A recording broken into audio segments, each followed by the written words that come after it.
See that bird, Louis? He's looking at the drone. You got one floppy ear, Louis. You look silly with the floppy ear. Oh, there we go. Oh, I better pay attention to what I'm doing here. Action! This has got Cercospora in it. These little spots right here. A fungus that we battle throughout the summer. This field I treated 2 times with 2 different fungicides. We still had a little bit of it show up. We put monitors out throughout the summer, and when the humidity and temperature conditions get favorable for this fungus to grow, these monitors alarm us. That's some high quality cow salad right there. Cut.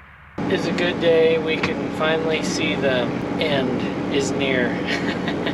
We are on our last field. We've got about 50 acres left in this field.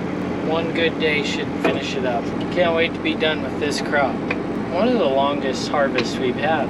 I'm kind of new at this. Driving a truck's a lot different than driving a car. It's a lot heavier, so you can't slow down as fast. And it doesn't shift for you. You gotta know when to shift, when to slow down, and you can't turn as fast. Throw that beet in on your mirror.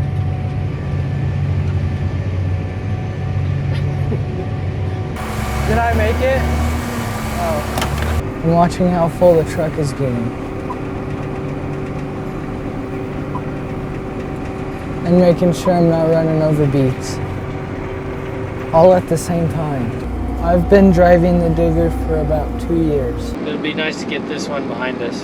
Hasn't been horrible. The snow, freezing, that's pretty miserable to fix a breakdown in. This has been decent weather-wise. It's been frustrating to deal with the mud, but we are grateful to have the moisture in the hills and the grass out at the ranch.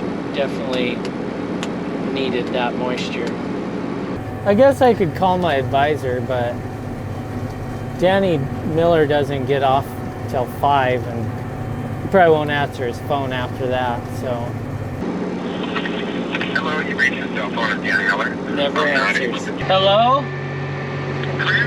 Yeah. Tomorrow night you're gonna be done? I think so, yeah. Except for my brother's taking 2 trucks away from me because he's hauling cows tomorrow, bringing some calves home. You know what? They can haul cows the next day, or I know, or just like trail them home or something, right? Yeah, be a cowboy and trail them. Yeah, that's what real cowboys do.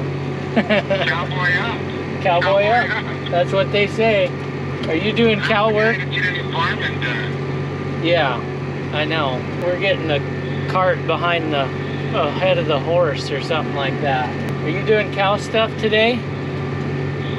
Yeah, I've been at the sale barn for about 3 days straight. Oh. All day long. Get you out of the office. Yeah, oh yeah, that's a blessing. Yeah. Cartoon, you know those jokes? The teacher, you know, little Johnny? Started with little Johnny right there. That Johnny. Did you see a drone flying around when you were out there working? No. No? Oh, because there's been a drone flying around out here. That Johnny Reed guy? Yeah, that Johnny Reed guy pestering us. Can't get nothing done when he's around. Okay. Be safe tomorrow. Let's finish up in good measure. Okay. Okay. Talk to you later. Compliments of Dan Miller. Bought us donuts this morning. Heck of a guy.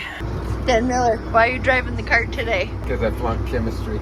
Johnny says you have to talk. I'm in a witness protection program. I'm waiting for you to come finish unloading. Oh! Told you, Sarah. Find your line. You could talk Sarah into cleaning your window off. I brought some windows. You gotta talk into the mic. I know, but I can't right now. See, this morning he could only go about 1.8. Now we're going 2.4. Needed a cart driver. Dr. Dan Miller to the rescue. Dan Miller is our veterinarian. Just almost like how Dan used to do the beer bongs in high school. told you that one story about Dan? Well, there's a few, but they're probably not camera worthy.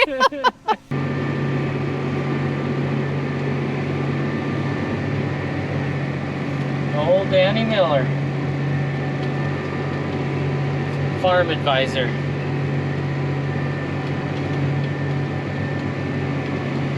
It's the 21st of September, and it's a good way to start the harvest. You can see Bomber and Cloud Peak back there. We've got a fresh skiff of snow up there, and it's a beautiful day to dig beets. Are we rolling? This is the last row of the beet harvest. Boy, are we glad to be done with this crop. Not gonna lie, there was some times when we were thinking we might not be able to get all these beets out. That's a pretty gut-wrenching feeling. 2 years ago, we had a hard early freeze, and there was some growers to the north of us for a different factory area. They had to limit all the growers to only digging what they could process in a day. There was a lot of growers that had to leave beets in the ground. We actually took our cows and pastured our cows on some of those beet fields. Made awesome pasture feed for the cows. Those growers took a big hit that year. On top of that, it's coming from a series of 3 or 4 years that prices have not been very favorable, and there was some processing losses. But all in all, we've had a good year this year. The beets aren't processed, so we're still subject to some risk on that side of things. We own the beet all the way to the bag of sugar. We're not completely in the clear yet. So far the yield's been good, the sugar's been good. I heard some sugars early on. There's quite a few 19s sugar, so that's pretty darn good for this early. I remember back when we used to think 16% sugar was good. They've come a long ways with this seed, beet seed. They've improved the pilers a lot, keep things running smooth. They got these ventilation tubes that they're putting in some of the piles, so the beets store longer, better, and that's really been an improvement. It was a costly thing for the factory, but boy, it's really helped to store them beets better. We're happy to be able to recoup some of the losses that we've sustained over the last 4 years. This is the last 6 rows. It's barely gonna fit on here. I almost need another truck. I'm gonna have a little bit too much to fit on that last truck. That is the last 6 rows of beet harvest, and that's a wrap. Don't forget to like and subscribe.